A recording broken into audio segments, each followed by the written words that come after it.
మన సభాధ్యక్షులు అనంతరెడ్డి గారు సీఎం గారికి సెలవు కప్పి ఆహ్వానం పలుకుతారు.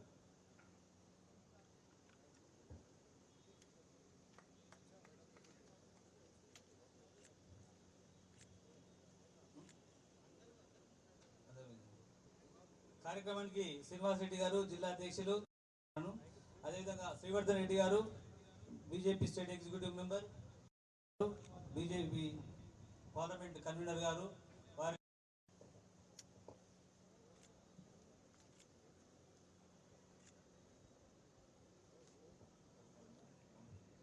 విన్నర్వేల గారు ఉత్తర ఆహ్వానం పలుకుతున్నాను. కె రాములు గారు మాజీ మున్సిపల్ చైర్మన్ మహబూబ్ నగర్, వారికి ఆహ్వానం పలుకుతున్నాను. జి నాగే, డాక్టర్ భరద్వాజ్ గారు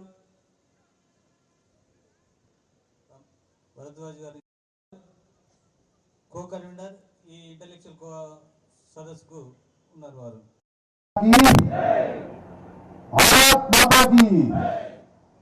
వందే వందే. आज मैं हिंदी बोलूंगा, समझ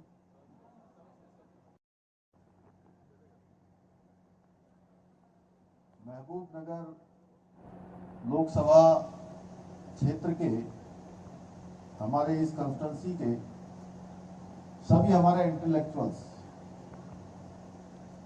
और इंटेलेक्चुअल्स में भी अरुणा दीदी हम कह सकते हैं कि ये पूरे महबूब नगर लोकसभा की क्रीम, टाउन की क्रीम, आप सब लोग क्रीम हैं, क्रीम जानते हैं। तो इस क्रीम मीटिंग में जिनके सपोर्ट में आप सब लोग यहां पर आए हैं, हमारे इस कॉन्स्टिट्यूंसी की कैंडिडेट और जिनका एक लंबा अनुभव, एक्सपीरियंस सोशल वर्क का रहा है और 3 बार लगातार 3 टाइम्स कंटिन्यूअस इनको असेंबली का एक्सपीरियंस है। यहाँ के लोगों को जानती हैं, पहचानती हैं, यहाँ की जो प्रॉब्लम्स हैं उसके बारे में भी जानती हैं। आपके फादर, फोर फादर दोनों तरफ से, मायका पक्ष भी, फादर का पक्ष भी और ससुराल वाले पक्ष से, दोनों पक्ष का एक लंबा अनुभव राजनीतिक और सामाजिक क्षेत्र में आपका रहा है और आप ही के समर्थन में आज मैं यहाँ आया हूँ। हमारे मंच पर आसीन केवीएल राजू जी, पवन कुमार जी, श्रीनिवास रेड्डी जी, पद्मा रेड्डी जी, हमारे बार के अध्यक्ष, हॉकर यूनियन के अध्यक्ष, सारे नेता लोग, हमारे नेता गारू और सामने बड़ी संख्या में लोग आ रहे हैं। अभी ये कार्यक्रम थोड़ा लेट होना था, लेकिन क्योंकि मुझे एक अन्य कार्यक्रम में भी जाना है, इसलिए मैंने अरुणा दीदी को रिक्वेस्ट किया कि इन्होंने कहा कि थोड़ी देर में सब लोग आ जाएंगे। मैंने कहा जितनी देर में हम बोल रहे हैं उतनी देर में सब आ जाएंगे। आप सबका मैं उत्तराखंड देवभूमि का मुख्य सेवक हूं। मैं अपने आप को चीफ मिनिस्टर नहीं कहता हूं, मुख्य सेवक के नाते आप सबको मैं, मेरे तरफ से आप सबको नमस्कारम, अंदरूकी नमस्कारम। और मेरे साथ हमारा एक मंत्री भी आया है, श्री विनय रोहिला जी, हमारे कोऑर्डिनेटर हैं। तो ये जो इस बार का इलेक्शन है, ये इलेक्शन हमारा बहुत इंपॉर्टेंट इलेक्शन है। हम सब जानते हैं इस बार पूरे देश में कोई चर्चा, कोई बात इस प्रकार का नहीं हो रहा है कि सरकार किसका बनेगा, अगर आप किसी को भी बात करेगा कि सरकार किसका बनेगा, तो लोग कहेगा सरकार मोदी जी का बनने वाला है। प्रधानमंत्री कौन बनेगा, तो इसमें भी कोई प्रश्न नहीं है, कोई क्वेश्चन नहीं है, कोई डिस्कशन नहीं है। लोग कहते हैं प्राइम मिनिस्टर मोदी जी बनेगा। कोई क्वेश्चन है इसमें? कोई क्वेश्चन नहीं है, कोई पार्टी नहीं है। ऐसे ही मैं आज मॉर्निंग से आज तेलंगाना में हूं। मैं आज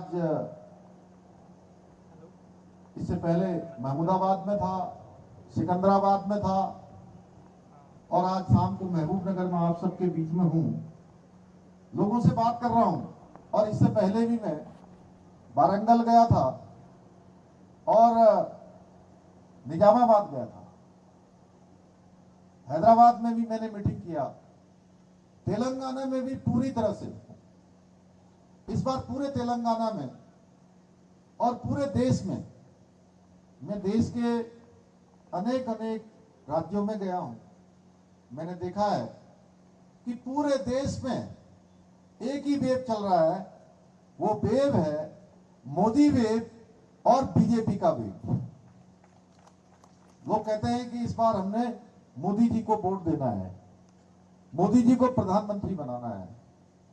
भाइयों बहनों, आप सब जानते हैं मोदी जी के लीडरशिप में आज हमारा देश दुनिया के जो सबसे सिरमौर देश हैं, दुनिया का नेतृत्व करने वाले देश है, उन देशों में आज हमारा नाम हो रहा है। आज पूरी दुनिया के अंदर भारत का डंका बज रहा है। हर क्षेत्र में आज भारत आगे बढ़ रहा है। आज कोई फील्ड ऐसा नहीं है जिस फील्ड में भारत पीछे हो। धीरे धीरे आप देख रहे होंगे, चाहे आईटी का क्षेत्र हो, चाहे वो साइंस एंड टेक्नोलॉजी का क्षेत्र हो, हर क्षेत्र में आज दुनिया में हमारी गिनती लगातार बढ़ती जा रही है। भाइयों बहनों, एक समय ऐसा भी था 2014 से पहले, उस समय का आप समय याद करिए, कैसा समय होता था जब लोग हमारे बारे में दुनिया में ये चर्चा करते थे कि ये देश घपलों का देश है, करप्शन का देश है, घोटालों का देश है। इस प्रकार की चर्चा हमारी होती थी।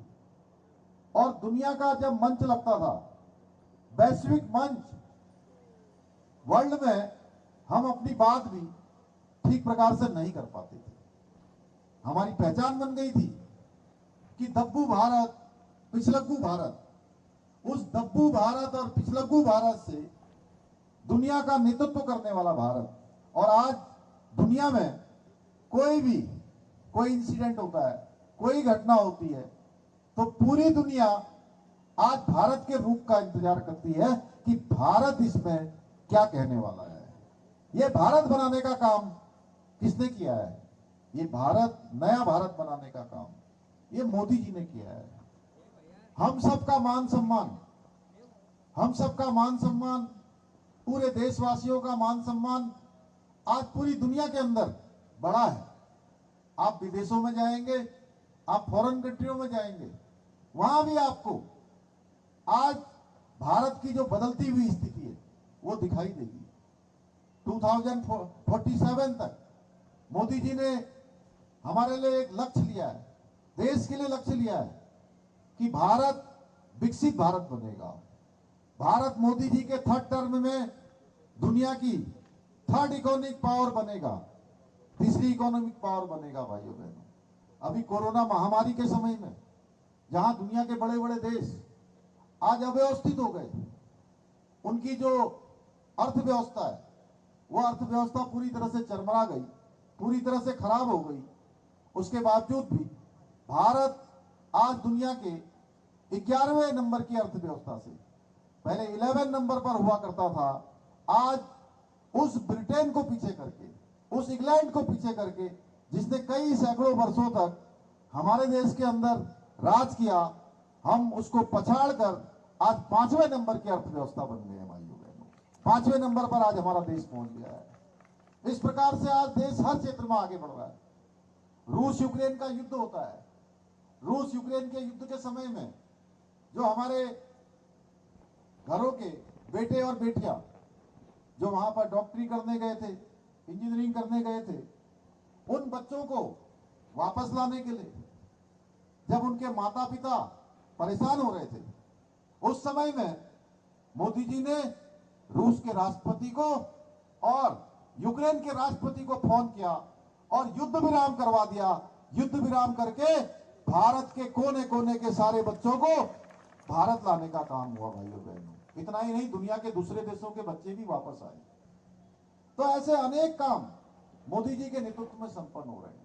आप देखते होंगे कि जो सीमा पर हमारे देश के सैनिक काम करते हैं, मैं भी एक सैनिक का बेटा हूं, इस नाते मैं जानता हूं, मैं एक सेना के परिवार में पैदा हुआ हूं।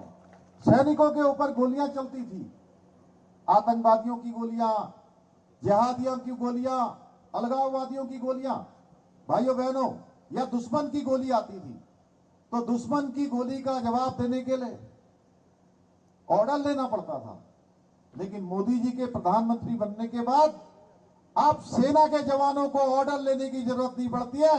एक गोली आती है तो गोली का जवाब गोलों से और तोप से देने का काम भारत की सेना करती है। इतना ही नहीं, सीमा पार जाकर दुश्मन के अड्डों पर जाकर उन आतंकियों के पूरे अड्डों को नेस्तनाबूद करने का काम भी भारत की सेना मोदी जी के नेतृत्व में करती है। कोई देश के ऊपर संकट आता है तो मोदी जी स्वयं सियाचिन ग्लेशियर जाते हैं। अपनी होली, दीपावली या कोई भी फेस्टिवल होता है, अपना जन्मदिन होता है, तो मोदी जी देश के सैनिकों के साथ जाकर अपना जन्मदिन मनाते हैं, होली मनाते हैं, उनका मनोबल बढ़ाने का काम करते हैं। आज डिजिटल अगर हम पेमेंट की बात करें, पूरी दुनिया का सबसे बड़ा डिजिटल ट्रांजैक्शन 50% आज इंडिया के अंदर हो रहा है। इसके अलावा देश के अंदर ऐतिहासिक निर्णय लिए जा रहे हैं, चाहे कश्मीर के अंदर धारा 370 समाप्त हो, चाहे भगवान श्री राम का अयोध्या में उनके जन्म स्थान पर भव्य और दिव्य राम मंदिर का निर्माण हो। भाइयों बहनों, आप सब लोगों ने देखा होगा कि भगवान का भव्य और दिव्य मंदिर बनकर तैयार हो गया, प्राण प्रतिष्ठा हो गई। 3 तलाक का खात्मा हो, सीएए का कानून लाना हो, अनेक ऐतिहासिक निर्णय आज देश के अंदर लिए जा रहे हैं।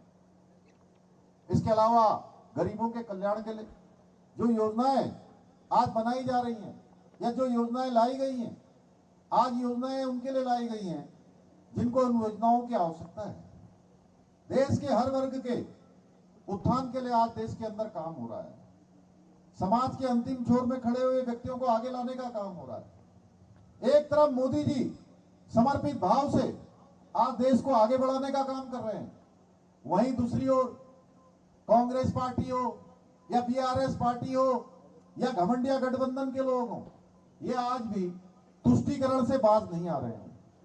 देश के अंदर आज भी तुष्टीकरण की बात कर रहे हैं। कर्नाटका में एक वर्ग विशेष के लोगों को उन्होंने ओबीसी का दर्जा दे दिया भाइयों बहनों, और एसटी, एससी और ओबीसी के आरक्षण को छीनने का काम कर रहे हैं। आज भी कहते हैं कि देश के संसाधनों पर पहला हक किसी का है तो एक वर्ग विशेष का है। इस प्रकार की तुष्टीकरण की बात कर रहे हैं और कहते हैं कांग्रेस की सरकार बनेगी तो आपने जो मेहनत से जो आपने संपत्ति जमा की है, आपने संपत्ति बनाई है, अपना कारोबार बनाया, अपनी जमीन बनाई है, जायदाद बनाई है, कहते हैं कि उसमें से 55% जमा कर दिया जाएगा भाइयों बहनों, और केवल 45% बच्चों को मिलेगा। यानी कि मोदी जी जो कहते हैं, मोदी जी के शब्दों में, जिंदगी के साथ भी, जिंदगी के बाद भी ये कांग्रेस का खूनी पंजा आपको जीने नहीं देगा भाइयों बहनों। इस प्रकार का काम आज कांग्रेस पार्टी कर रही है। यहां भी आपने देखा कितने घोटाले इन्होंने किए। आज भी तेलंगाना के अंदर जो सरकार चल रही है, यहां लूट खसोट की सरकार चल रही है। 4 महीने में कई सारे उन्होंने वायदे करके, कई सारी गारंटियों के नाम पर सरकार में आए। उन्होंने कहा महिलाओं को हम 2,500 रुपए प्रत्येक महीने देंगे। क्या किसी को 2,500 रुपए मिला है? क्या मिला है क्या तेलंगाना के अंदर? नौजवानों को कहा कि हम बेरोजगारी भत्ता देंगे, बेरोजगारी भत्ता मिला है क्या? नहीं मिला है भाइयों बहनों। इसी प्रकार से उन्होंने कहा कि जो किसानों का 2 लाख रुपए का कर्जा हम माफ कर देंगे। क्या कर्जा माफ हुआ है क्या? अरे आप लोग तो सब इंटेलेक्चुअल लोग हैं, जोर से बोलिए, नहीं हुआ है, नहीं हुआ है ना। तो ऐसे झूठ की दुकान है भाइयों बहनों, ये दुकान अब बंद होनी चाहिए। और हमारी पार्टी ने बहुत ही एक्सपीरियंस, बहुत आप सबके बीच की, बहुत सरल, सहज, बहुत सिंपलिसिटी में रहने वाली डीके अरुणा जी को यहां से कैंडिडेट बनाया है। और ये यहां से जीत कर जाती है तो मैं कह सकता हूं मैं देवभूमि से आया हूं, मैं गंगा के प्रदेश से आया हूं, मैं यमुना के प्रदेश से आया हूं, 4 धामों के प्रदेश से आया हूं, जहां भगवान बाबा बद्री विशाल की धरती है, भगवान बद्री विशाल की धरती है, बाबा केदार की धरती है, आदि कैलाश की धरती है, पार्वती कुंड की धरती है, मानसरोवर की धरती है। भाइयों बहनों, डीके करुणा इस क्षेत्र को आगे बढ़ाने का काम करेगी, इस क्षेत्र को डेवलपमेंट की ओर ले जाने का काम करेंगी। बहुत सारे काम जो दिल्ली से यहाँ आने हैं, इस क्षेत्र को आगे बढ़ाने के लिए काम करेंगे। आज मुख्यमंत्री जी भी घूम रहे हैं यहाँ, मैंने सुना, और वो कहते हैं कि जो है अरुणा जीत जाएगी तो हमारे ऊपर संकट आ जाएगा। भाइयों बहनों, वो तो मुख्यमंत्री बना दिया आप लोगों ने, यहाँ की जनता ने उनको मुख्यमंत्री बना दिया है। वो अपना काम करें, उनको कौन रोक रहा है? अच्छा काम करेंगे तो आगे बढ़ेंगे। लेकिन वो अपनी कीमत पर इस क्षेत्र का, तेलंगाना क्षेत्र का एक मातृशक्ति को जो रोकने का प्रयास कर रहे हैं, वो बिल्कुल ठीक नहीं है। इसलिए मैं देवभूमि से आकर आप सब लोगों से अपील करता हूं, आप सब लोगों से प्रार्थना करता हूं कि आप लोग इंटेलेक्चुअल लोग, आप हमारे प्रमुख लोग, आप महबूब नगर की क्रीम, इस सिटी की, आप सब लोग चुनाव के दिन तक, 13 मई को चुनाव होना है, 13 मई तक आप लोगों को घर घर जाना है, आप लोगों को एक एक वोट मतदान केंद्रों तक पहुंचाना है, वोटिंग जो हमारे केंद्र है सेंटर तक ले जाना है। लोगों को आप लोगों ने बताना है कि ये चुनाव मोदी जी को प्रधानमंत्री बनाने का चुनाव है। ये चुनाव हमारे फ्यूचर को तय करने वाला है, हमारे बच्चों के फ्यूचर को तय करने वाला है, भारत का भविष्य तय करने वाला है। इसलिए अरुणा जी यहां से जीतेंगी तो मोदी जी के हाथ मजबूत होंगे, और मोदी जी के हाथ मजबूत होंगे तो आपका ये कंस्टिट्यूंसी भी मजबूत होगा, आपका ये प्रदेश भी मजबूत होगा, और देश को भी ताकत मिलेगी। मैं आपसे यही निवेदन करने के लिए आया हूं। अच्छा होता कि मैं भी आप सबके बीच में देर रात्रि तक रहता, आप सबसे बात करता, लेकिन एक कार्यक्रम और होने के कारण से मुझे जाना पड़ रहा है। मैं आप सबको अपनी तरफ से, और 10 तारीख से, 10 मई से जो पूरे देश के अंदर 4 धाम यात्रा होती है, उत्तराखंड के अंदर 4 धाम यात्रा भी शुरू हो रही है। मैं चुनाव के बाद आप सब लोगों को आमंत्रित करता हूं, इनवाइट करता हूं कि आप सब 4 धाम यात्रा में आए, भगवान के दर्शन करें, पुण्य के लाभ के भागी बने। इतना ही आप सबसे निवेदन करते हुए मैं अपनी बात समाप्त करता हूं। जय हिंद, भारत माता की।